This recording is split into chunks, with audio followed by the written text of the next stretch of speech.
मुलगी म्हणजे मला बोलवते तिच्या मच्छीवरती गर्दी झाली तर मग जाते मी। मागे पण आता गेलेली तर माझी नजर वरतीच होती का हमेशा वरती ब्रिजवरनं दगड येतात।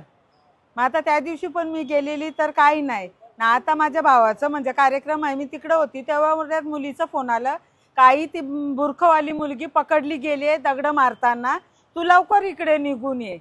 मग आता तिला मी विचारत होती का तुझं नाव काय, तिने नाव वगैरे सांगितलं काय मोना शेख ना। दुसरी तिची मैत्रीण तिच्या जोडीला 12 वर्षाचीच आहे, ती पळून गेली, ती उस्मान काय शेख अशीच बोले ना। आरेस टेकडीला ती राहतात, तिला तेच सांगितलं तुला कोणी सांगितलं, कोणी पण असू दे त्यांचं सांग, मग तेव्हा कारवाई पुढे होईल ना।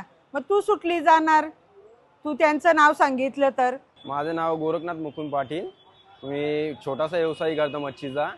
नेहमी ना हे बांगलादेशी आहे, मॉमेडियन बुरका घालून येतं आणि नेहमी डगरा मारतं रेल्वेवरून ब्रिजवरून। कोणाच्या एखाद्या म्हातारीच्या मागे लागले असतात तर ती जागेवर मेली असते। हे पोलिसांनी कंप्लेंट पण केलेली आहे मी, ते आता सीसीटीव्ही आता आज पण मारलं तिने, रंग्यात पकडून आणले मी, चौकीला जमा केली तिला। कारण ते बाजूला बांगलादेशी चिकनचा वाला आहे ना, तिथून आली ते आणि तेच सांगत असतील मला तर वाटतं मारायला तिला, म्हणून ते इन्क्वायरी झाली पाहिजे त्यांची।